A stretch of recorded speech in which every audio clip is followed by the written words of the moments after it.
90 Day Fiancé! That's right, 90 Day Fiancé. If you don't know what this show is, it basically started as just a show about Americans who fall in love with someone from another country, and that other person moves to the US, and as part of the visa requirements, they have 90 days to decide if they want to get married, and if they don't, then they're going to have to go back to their home country. So, just a smashing take on romance. But they made that show, and they got their bag, and they made it into 20 million more bags. There are as many spin-offs as there are letters in the alphabet for this show.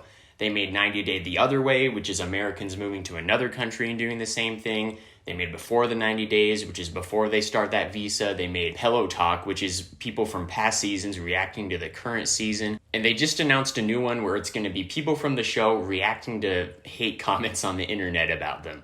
And I'm pretty sure there's like 3 other spin-offs I didn't even mention. They are milking this show. They got it, and they're running with it. It's so addicting. There's so much to explore, and I've been exploring.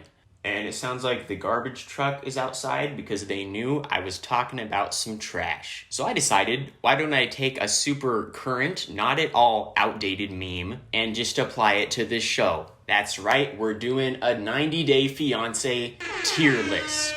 So, full disclaimer, I haven't really watched the entirety of any season of any of the spin-offs of the show. I've honestly just been jumping all around. I'm all over the place. So I'm kind of going to be taking people from different seasons of different spin-offs of the show and just shoving them all together. So I'm sorry if there was some couple from some season of a different spin-off that I didn't see that would have been great to include here, but you know, I'm just doing me here. So I got this tier list here and I'm going to rank them all. So at the very top, we got True Love Exists. This is for the couples that just, from the start, you knew this was something real, and any problems they encountered were just other people trying to get in the way of love. But the 2 people in this coupling are just perfect. And then next we got Story for the Ages. This is the one that's a little more wild. It's, you know, a love story, still a great one, still genuine love there, but the way they got there maybe isn't as, you know, perfect Cinderella Prince Charming story. This is ones that are a little bad, but, you know, still a story for the ages. And then third, there's Worth the Struggle. This is for couples that, you know, there is genuine connection, but you could just tell from the start, this one's going to be a doozy. This a couple that's kind of unstable and has a lot of problems, but in the end, it was worth it.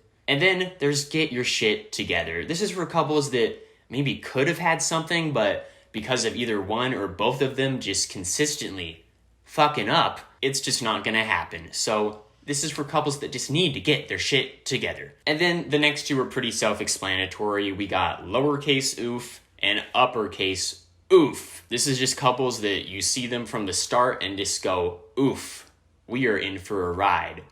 Or you go, oof, we are in for a ride. And then lastly, the one that definitely doesn't need any explanation, Simp Nation. Alright, so here we go. First, we got Colt and Larissa. This was this guy from Vegas and this lady from Brazil. And at the start, it kind of seemed like it was going towards like lowercase oof territory. This Larissa girl, from the start, was not good. What love is or what respect? You could tell she was just demanding everything. She just wanted money and like a lavish lifestyle from this guy, but Colt seemed like a pretty nice guy. But then things started to escalate. Larissa got arrested 3 times for attacking Colt. Larissa was arrested again. And he kept going back to her. It was so bad. And eventually they got divorced. And I think Larissa is definitely the horrible person in this situation. But my critique for Colt is that it is obvious he was just in it for the smash from the start. And now he's with another Brazilian girl and the exact same thing is happening. You like Brazil, Colt? Well, yes. Because of that, I think this one's gonna go in uppercase oof. Alright, and then there is this couple, George and Anfisa. I know right where this is going right off the bat. Simp Nation. So this was this girl from Russia who came to America for this guy, and their entire relationship was just the same thing over and over again. It was Anfisa wanting money, and George just wanting to smash. Are you guys looking forward to getting married? Yeah? Why you looked at me first? Huh? I don't know. I wanted to see your reaction. Yeah, I'm looking forward to it. Definitely. Now, don't get me wrong, Anfisa is not a good person. She destroyed this guy's, like, phones. She keyed his car because he wouldn't give her enough money. But the one thing I will give her is that she was clear about what she wanted from the start. She said, I want a lot of money. And then when she moved there, George was, like, surprised that she kept asking for expensive stuff. I mean, George, you should have seen this coming, homie. Sorry, but Simp Nation. And now, Rose and Ed. The biggest 90-day related meme lately. We got this guy, Ed, and then this girl, Rose, from the Philippines. And this one looked kind of promising from the beginning. I mean, the main concern anyone had was towards Rose. They were kind of like thinking the classic, oh, she's just trying to get a green card type of thing. But Ed proved us wrong. He kept fucking up. And Rose really didn't do anything wrong. Ed just did so much stupid shit. He insulted her for having bad breath because she has an ulcer. Just your breath is not, pretty. He accused her of going after his money. I don't want the money. And biggest of all, Rose said from the start that she wanted kids, and Ed hid the fact that he had a vasectomy from her for basically their entire relationship leading up to this. You give me feel a little bit pressure. I think you not love me. I'm done. So at first I was thinking this might have been a toss-up between the two oofs, but I think they could have had something if Ed had just got his shit together and wasn't fucking up so much. So this one's just gonna go and get your shit together. Now, Stephanie and Erica. This seemed like a cute couple at the start, like they could work, they could be something great, but things just quickly spiraled out of control. They both did weird shit, honestly. I mean, Erica planned this weird date where they got, like, molds of their boobs made, which was a kind of weird, like, first date to do. But Stephanie just had hella jealousy issues just from Erica's, like, friends and was just really overbearing and dramatic as hell. Do you know how many friends you have, Erica? Do you know how many names am I supposed to? Jess, Jed, blah, blah, blah. Get the out of here! They just became the most frustrating couple on the show. Like, it wasn't even funny. It was just serious frustration. So for this one, I'm just gonna also say, get your shit together. Like, you two could have had something, but it just got too dramatic and... Alright, and now we have Darcy. Just her, because she actually has been on the show for multiple seasons, and I think she's been on this so much, she's also now getting like a spin-off for her own show. So, I mean, first off, Darcy, you got your bag from this. I respect that. But as far as her actual experiences on the show, oh, Darcy.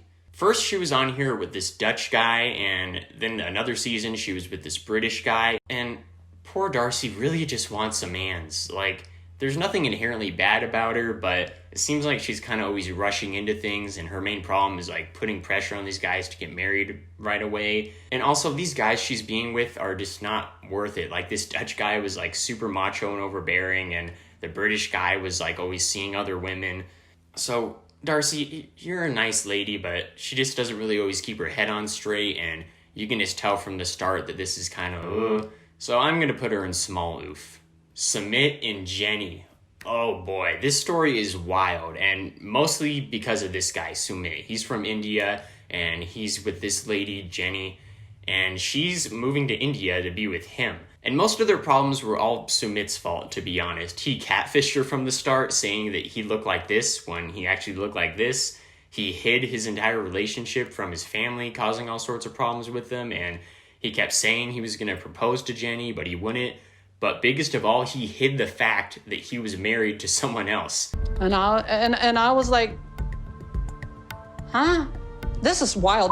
Like what? And Jenny stayed with him through all of this. So I was going to say get your shit together, but there's honestly some pretty heartwarming moments between these two. You can tell they love each other. So I'm just going to say worth the struggle, because I want them to be happy, but they just, it's a struggle. Now, Jihoon and Devin, this guy from Korea and this girl from the States, their whole relationship can be summed up by this. It's okay. It's not okay. Don't worry. I am worried. So these two met online, of course, and when they first met in person, they got pregnant the first night together, which is obviously a big whoa thing to happen. But since that happening, Jihoon has not done a damn thing right. Devin already had another kid before meeting Jihoon, and now she's pregnant with his baby, and she was literally packing up her entire life and bringing her child to Korea to be with him. And he had this full 9 months of her being pregnant to get a job, get an apartment, try to get a little stable for them, and he just didn't, and he lied about it. I'm very naughty boy.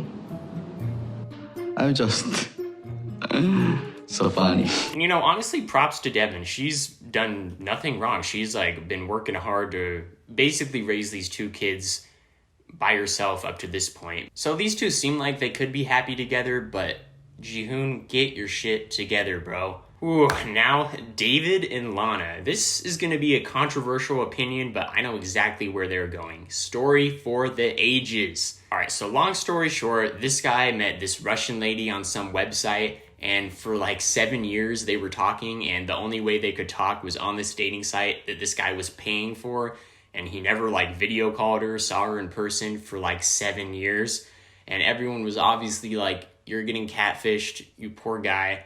But then she was real. They met in person and they got engaged. Woo! So who knows if they're going to work going forward, but purely based on the way that they got to this part, it's pretty badass. So story for the ages without a doubt. Paul and Karin. I know exactly where they're going. Big oof. Paul met this Brazilian girl online. He went way to the middle of the Amazon to meet her. And this guy is just a goofy goober. So they met in person, she got pregnant. Paul tried to move to Brazil, but he couldn't become a citizen because of his criminal record, so she moved to the US with him. So far that kind of seems like your typical love story, nothing bad about that. But Paul, literally every time something bad happens, he runs away. And he hasn't got his shit together in the least bit. He's barely had a job since she got pregnant, just keeps fucking up. But honestly, Karin should have seen this at the start. He had all these episodes of him running away, being fucking weird before she got pregnant, so she should have left while she could. Now she is just doing her best in the situation, but this is still just big oof. Finally, Armando and Kenneth. I'm just gonna go straight for it. True love exists. There is honestly not a lot of tea to spill here because this couple is actually normal. Despite having a pretty big age gap, really the only problems they have are Armando's family being kind of iffy on accepting them and Mexico as a whole being iffy on accepting them, so they have that to deal with. But I believe in them. They're honestly probably going to be the least entertaining couple on the show because there's no drama happening. They're actually just normal people. But I think we kind of need that every once in a while. But yeah, this was all kind of a wake-up call that maybe I should start trying to watch shows that are a little more, intellectually stimulating. But hey, I am far too deep to quit now. But anyway, hope you enjoyed this tier list, and as always, hope to see you in the next one.